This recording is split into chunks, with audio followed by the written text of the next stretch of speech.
Okay, so pakinggan na natin si Senator Bongo. Miss Diskaya. Okay, Hindi hello. po kita kilala. Oh, dun pa lang tapos na. That's a lie!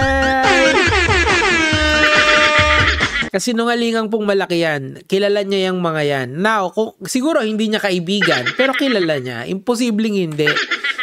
Kasi mamaya, papakita ko sa inyo, bilyon ang transaction niya. Or nagko-collab yung mga yan sa proyekto sa gobyerno. So, kilala mo. Doon pa lang sinungaling ka na eh. Bongo naman, minsan ka na lang magsasalita, magsisinungaling ka pa. Ang dali nito. Sobrang dali nito. Maraming salamat doon sa mga nag-research. Yun lang ang masasabi ko. Kaming mga reaction commentary channels, madali na lang yung trabaho dahil sa inyo. Tuloy natin. May tanong lang po ako sa iyo. Ano yung tanong? Common practice ba ang joint venture sa construction projects? Yes po. Yan, common daw.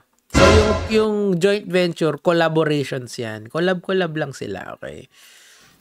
Alam mo ba ang proyekto ninyo na naiulat kasi ngayong araw, ngayon lang, na joint venture nyo raw po ang CLTG? O, yung CLTG. Christopher Lawrence Tigo. Diba? Ngayon kasi, taktika yan ng mga, yan ay, ako lang naman ang hindi gumagawa niyan eh. Kasi kung explain ko lang sa inyo, PR tactic kasi yan eh. So, may issue ka. Ang una mong gagawin, sasagutin mo agad para magmukha kang malakas. Kumbaga, uunahan mo na, damage control mo na ahead of time. That is yan ay isang taktika sa PR. Pero ako hindi ko ginagawa yan kasi I just don't care kung may issue sa akin. Unless gusto ko yung tao or gusto kong reactan, dun lang. Kunyari si Banat Bay. Inisyohan ako ni Banat Bay. Pag-react ako. Pero yung mga ibang tao, I just don't care. I could care less.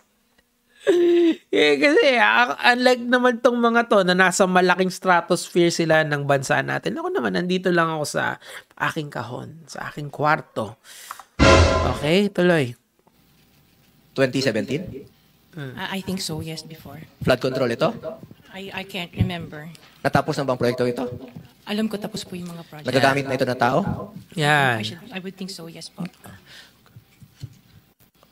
Kung meron... So, damage control na yung ginagawa ni Bongo dyan. That's not the point. The point is, nasa gobyerno ka. Nasa gobyerno ka, nakikipag-transaction ka sa ibang kontraktor. Nasa gobyerno, si Tatay Digong mo, nasa hanggang dikit, halik yung puwet hanggang dulo. Di ba? Nakapasok yung mga mukha nila doon. Ibig sabihin, dapat hindi ka kukuha ng ano yung tawag dito ng government project, pero meron siya eh. Tuloy natin, sige lang. Yung pong pagkukulang o deficiencies or mali, ako mismo po ang magre-rekomenda sa committee ito. Nakasuhan kayo kahit kasama ang kamag-anak ko. Di ba CLTG sa'yo yun? Christopher Lawrence Tigo? Ano yun? Kakasuhan mo yung sarili mo? Weng! Real talk. Diba? Yung isa naman, kapatid niya daw. Mamaya mapakita ko sa inyo. Relax lang tayo. Pasarapin muna natin ng kwentuhan. Pero dito, simula pa lang nagsisinungaling na siya eh. Diba? Hindi lahat ng infrastructure projects may anomalya. Yan na. Ito na yung monologue niya. Kasi nga si Bongo kasi, hindi naman yan marunong ng spontaneous speech eh. Itong ganito.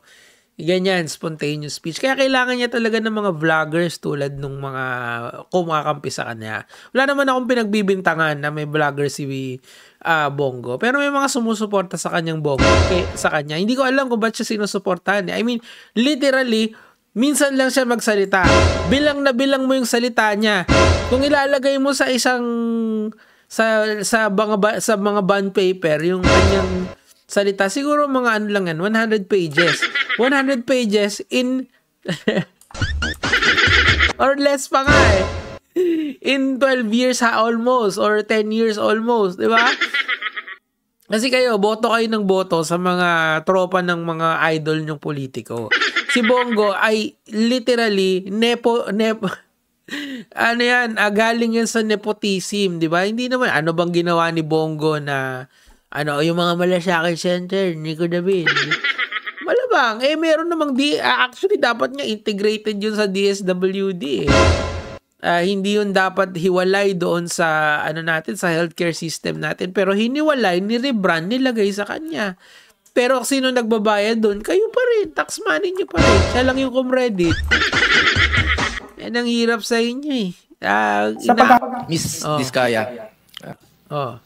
At ulitin ko, for the 9th time, Ayan na. Ilan na? I have nothing to do with the business of my family. Okay. Wala po akong kinalaman sa negosyo nila. I have no... Wala namang aamin eh. Sino bang aamin na meron? Now, meron isang magandang report ang Rappler dito na gusto kong i-highlight. Okay?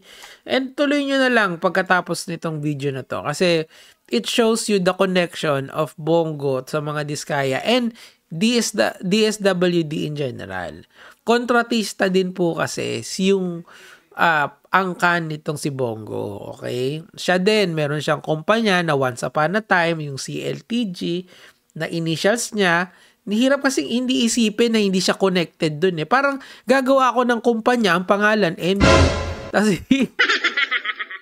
Tapos hindi deny ko, hindi kaya yan eh.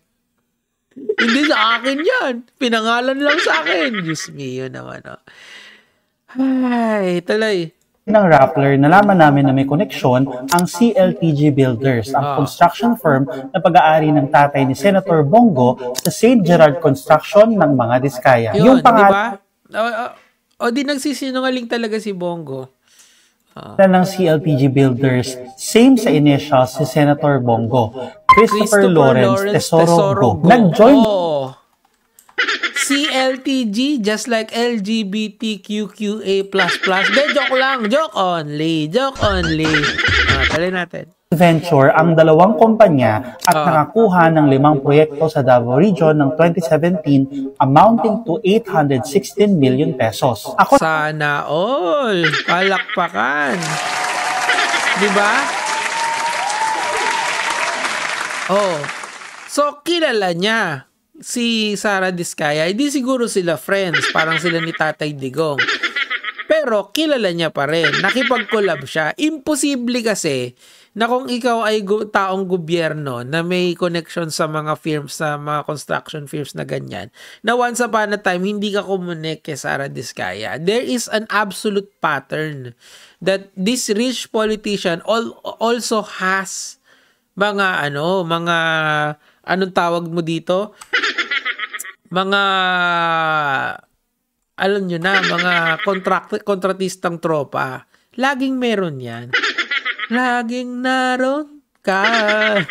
Talay. Ako si Jairo Boliedo and I am the reporter who worked on this story. Pahiram na palakpakan natin si Jairo. Diba? Kasi mas madali na lang mag-react kasi may research na eh. And you can cross-reference yung mga sinabi niya.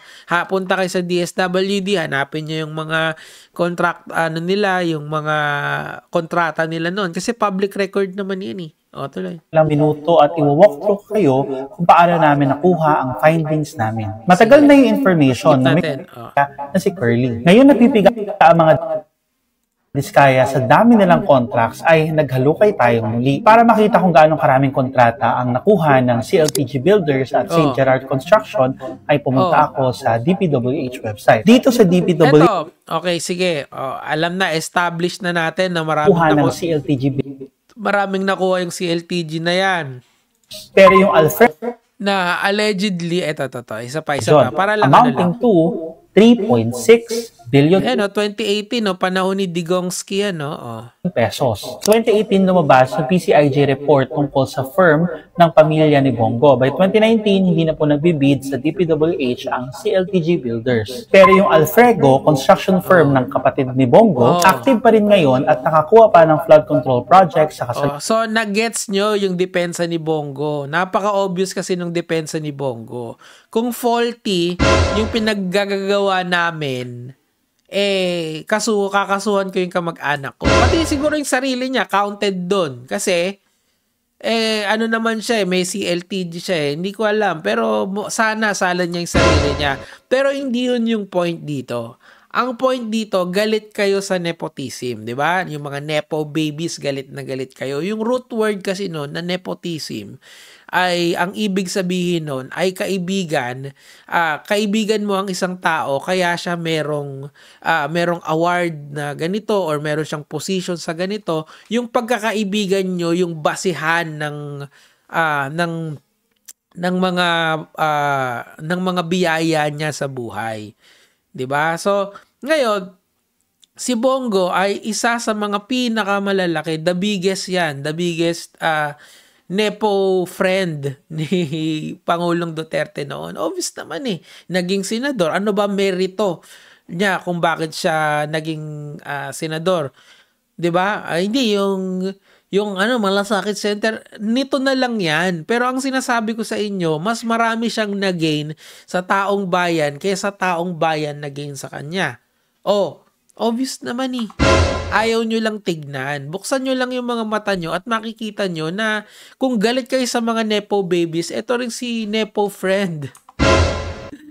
Nepo BFF ni Tatay Digongski, malaki kinita niyan. Diyos ko naman, ayan sinungaling yung ngayon, tatanungin ko kayo, mas sinungaling? Yung public records na nakasulat yung CLTG na initials niya o si Bongo na pinagtatakpan at nagda-damage control sa sarili niya? Ay, mali. Dapat malakas yung outro. Ngayon, mga DDS, inaamon ko kayo, Bongo. Depensa niya tong si Bongo, yung mga banateros dyan. Dami niyong sinasabi, konti lang. Yan lang naman mo sa akin for today. Gege mga lods.